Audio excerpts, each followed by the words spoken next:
নমস্কার বন্ধুরা, Champa's kitchen and blog চ্যানেলে তোমাদের সবাইকে স্বাগত। তো আজকের আমি তোমাদের করে দেখাবো ঘরোয়া পদ্ধতিতে শুক্তো। তো শুক্তো করতে আমার লাগছে উচ্ছে, আলু, পেঁপে, কাঁচকলা, বেগুন, বরবটি, লাল আলু আর সজনে ডাঁটা। আর এদিকে আমার লাগছে আদা বাটা, সর্ষে বাটা, রাঁধুনি বাটা আর বড়ি। আর লাগবে 5 ফোড়ন আর তেজপাতা। এই হচ্ছে আমার উপকরণ। তো চলো কিভাবে বানাই দেখাই। তো প্রথমে বড়িগুলোকে আমি ভেজে তুলে নেব।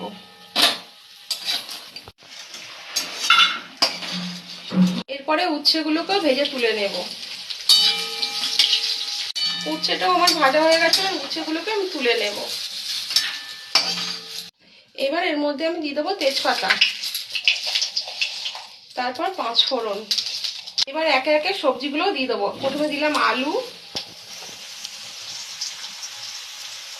তারপরে দেব পেঁপে,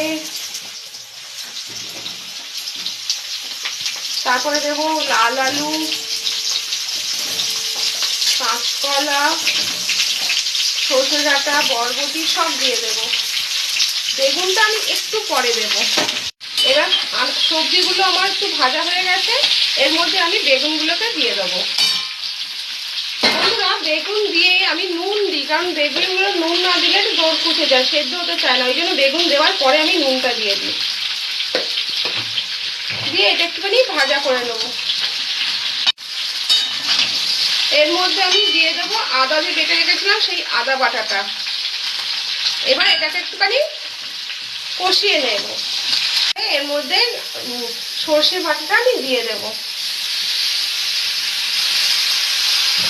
দিয়ে একটু নাড়াচাড়া করে নেব। এরপরে এর মধ্যে আমি পরিমাণ মতন জল দিয়ে দেব। বন্ধুরা, এর মধ্যে কিন্তু আমি লঙ্কা হলুদ কিছু দিইনি, কারণ শুক্তোতে লঙ্কা হলুদ যায় না।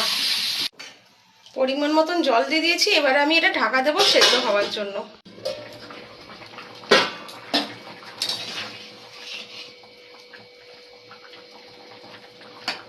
তো আমার সবজি মোটামুটি সেদ্ধ হয়ে গেছে। এর মধ্যে আমি ভেজে রাখা উচ্ছে আর বড়িটা দিয়ে দেব। এবার এর মধ্যে বেটে রাখা যে রাঁধুনিটা, সেটা আমি দিয়ে দেবো। বন্ধুরা, সরি বন্ধুরা, আমি না উপকরণে বলতে ভুলে গেছিলাম, এর মধ্যে কাঁচা দুধ দিতে হয়। তো আমি এখন দিয়ে দেবো কাঁচা দুধ। দুধটা দিলে শুক্তোটা একটু টেস্ট বাড়ে। আর নামানোর সময় দিতে হবে একটু ঘি। এই ঘি আর দুধটা আমি বলতে ভুলে গিয়েছিলাম।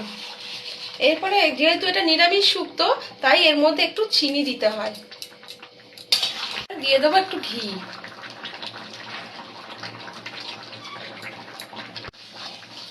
ব্যাস, শুক্তো আমার রেডি। দেখো বন্ধুরা, শুক্তোটা ঠিক এই রকম দেখতে হয়েছে। যেরকম সুন্দর দেখতে হয়েছে, খেতেও ঠিক তেমনই সুন্দর হয়। এই শুক্তো দিয়ে এক থালা ভাত খাওয়া হয়ে যাবে, আর অন্য কিচ্ছু লাগবে না। তো আমার এই শুক্তো রেসিপিটা কেমন লাগলো তোমরা কমেন্ট বক্সে লিখে জানিও। আর যদি পছন্দ হয়ে থাকে তাহলে লাইক, কমেন্ট, শেয়ার করে দিও।